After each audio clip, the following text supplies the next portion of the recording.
geometria analítica e no estudo do ponto. Vamos ao nosso exemplo número 1. Determinando o eixo das abscissas um ponto M, cuja distância ao ponto P, coordenadas 2 menos 3, seja igual a 5 unidades. Bem, gente, vamos tomar aqui os dados do problema, o primeiro deles, em que o ponto M é um ponto do eixo das abscissas. Então, gente, podemos apresentá-lo, o M valendo coordenadas xm e 0, já que ele está estando sobre o eixo das abscissas, a sua ordenada é nula. E a distância do ponto M a este ponto P é 5. Bom, a distância entre dois pontos não é novidade para a gente. A distância entre dois pontos vale sempre a diferença das ordenadas desses dois pontos, a diferença das abscissas desses dois pontos ao quadrado, mais a diferença das ordenadas também ao quadrado. Então, gente, a distância é a extração da raiz quadrada dessa estrutura. Bom, vamos então aplicá-la em cima do MP, diferença das abscissas dos dois pontos ao quadrado, mais a diferença das ordenadas ao quadrado, valendo 5. Bem, gente, para continuarmos, vamos substituir o velho quem é quem, né? Abscissas vai ficando xm menos 2 ao quadrado, ordenadas vai ficando 0 menos 3 ao quadrado igual a 5.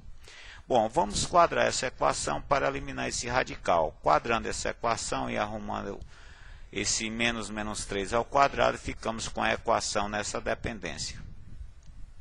E aí, gente, isolando x menos m ao quadrado, ficamos com esse x menos m valendo raiz quadrada 16, que é o mais ou menos 4.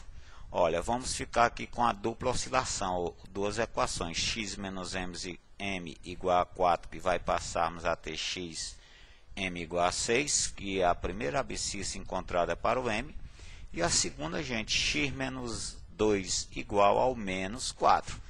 Tiramos então x menos 2. Podemos então dizer que o ponto M possui um deles abscissa 6, ordenada 0, como já estava, e o segundo a abscissa menos 2 e ordenada 0. Ou seja, existem dois pontos com a característica de distância a 5 em relação a esse ponto e pertencentes ao eixo X. Nosso exemplo número 2 das dicas do CC. O ponto M tem coordenadas iguais para M e dista 5 unidades do ponto A. Determine as coordenadas do M. Gente, vamos considerar o ponto M com as coordenadas iguais, denominando-as de A a. E como a distância do A ao M é 5, aqui a temos. Novamente, vamos aplicar a fórmula da distância entre dois pontos. Diferença dessas abscissas ao quadrado, mais a diferença das ordenadas ao quadrado, igual a 5. A extração da raiz quadrada igual a 5. Bom, gente, quadrando a equação e dando uma ajeitadazinha, né? Ficamos com a equação x ao quadrado menos 5a menos 6 igual a 0. Daí, então, resolvendo essa equação, gente, que não tem resistência, chegamos a igual a 6 ou a igual a menos 1. Podemos, então, responder que também temos dois pontos com a característica de distância 5 a esse ponto A. É o 6, 6 e menos 1, menos 1. Ambos estão na bissetriz ímpar, né, gente? Coordenadas iguais. Vamos ao que é ponto equidistante. Gente, se temos um ponto P e ele é dito equidistante do ponto A e B, com suas respectivas coordenadas, é quando esse ponto P encontra-se a uma igual distância tanto de A como de B. Se a distância PA é igual à distância PB, esse ponto P, gente, é considerado equidistante. Um exemplo a respeito, que é o nosso terceiro exemplo. Determinar o ponto do eixo X é equidistante do ponto A e B. Bom, se esse ponto P, que é o equidistante, ele está ou pertence ao eixo X, gente, necessariamente ele possui uma abscissa qualquer, real, mas necessariamente a sua ordenada é 0. E se ele é equidista de A e B, é porque a distância do P ao A é a mesma distância do P ao B. Então, a gente aplicando a distância entre esses três pontos, em primeiro lugar aqui, no primeiro membro dessa equação, a distância entre PA, a diferença das abscissas, ó, entre P e A, mais a diferença das ordenadas ao quadrado entre P e A. Aplicação da fórmula da distância, o mesmo em relação ao PB, né, gente? Vamos agora raiz quadrada, diferença das abscissas ao quadrado entre P e B, e a diferença das ordenadas ao quadrado também entre P e B. Olha, gente, para chegarmos então a resolver essa equação, vamos quadrá-la, ou seja, elevar ao quadrado ambos os membros para a eliminação dos radicais. E feito isso, gente, chegamos a 16xp, que é o nosso problema, igual a 46. Daqui você tira xp igual a 3. Então, esse nosso ponto P possui uma abscissa 3 e ordenada 0. Gente, é um tipo de questão bastante explorado. Bom, exemplo 4. Dado A, x3, B menos 1, 4 e C, 5, 2. Obter x de modo que B e C sejam equidistantes de A. Então, gente, a nossa meta é determinar a abscissa do ponto A. Sendo que é equidista, então se é equidista, novamente, ó, uma mera repetição do problema passado. Então, vamos ficando aqui com a distância entre o AB, condição aí, né, da extração da raiz quadrada da diferença entre as abscissas ao quadrado mais a diferença entre as ordenadas ao quadrado, também igual distância AC, gente, aplicação da distância, a fórmula da distância entre os pontos A e C, né? Diferença das abscissas ao quadrado mais diferença das ordenadas ao quadrado.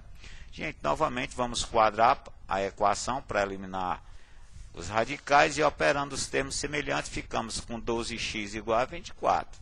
Daí então, gente, tiramos que x é 4, que é o pedido do problema. Vamos ao nosso exemplo número 5. Determinar o triângulo ABC quanto aos lados e quanto aos ângulos, sendo que o A é 2 menos 3, B menos 5, 1, C, 4, 2. Bem, gente, então para resolvermos esse problema, vamos determinar o comprimento dos três lados do triângulo. Bom, a dimensão ou lado AB é a distância entre os vértices A e B da raiz quadrada de 65. A distância BC nos fornece o lado BC, né? A distância entre B e C, que é a raiz quadrada de 85. E finalmente a distância AC, chegamos à raiz quadrada do 40, ou então 2 raiz quadrada 10. Olha, gente, vamos ter que denominar o triângulo ABC quanto aos lados e quanto aos ângulos, né? Bom, uma observaçãozinha para lembrar. Se o maior lado do triângulo, se A é o maior lado do triângulo, vamos considerar aqui detalhes. Ó. Se A ao quadrado é menor do que B ao quadrado mais C ao quadrado, o triângulo é acutângulo. Se ele é igual, é retângulo. E se o maior lado é menor do que a soma dos quadrados dos outros dois, é obtusângulo. É uma observação quanto à natureza dos lados. Não, desculpe, dos ângulos. Então, em primeiro lugar, vamos aqui classificá-lo quanto aos lados, né? Bom, gente, se os três lados são distintos, diferentes, trata-se de um triângulo escaleno. E em relação ao maior lado é a raiz quadrada de 85. Você verifica que a raiz quadrada de 85 ao quadrado é menor do que a soma dos quadrados das outras duas, né? Que dá 105. Então, gente, em termos de ângulos, é um acutângulo. Então, o nosso triângulo é escaleno, diferença dos lados, e acutângulo, porque o maior lado é menor, o quadrado do maior lado é menor do que a soma dos quadrados dos outros dois. Bem, vamos a uma questão da Universidade Federal do Ceará. Se o triângulo de vértices A, 0, 0, B, 3, 1 e C, 3K, 2K é retângulo em B, então K é. Bem, gente, vamos considerar aqui a nossa figura, um triângulo retângulo em B com as respectivas coordenadas citadas acima. Usando o teorema de Pitágoras, o quadrado da hipotenusa é igual à soma dos quadrados dos catetos. Substituindo, gente, essas distâncias, né? Aplicando a distância entre esses três vértices para determinar os três pontos e usando o teorema de Pitágoras, resolvendo essa expressão, ficamos então a depender do nosso K igual a 4. Bem, gente, no mais, Deixamos essas questões aqui para os senhores resolverem. Não deixe de fazê-las e bons estudos e até a próxima.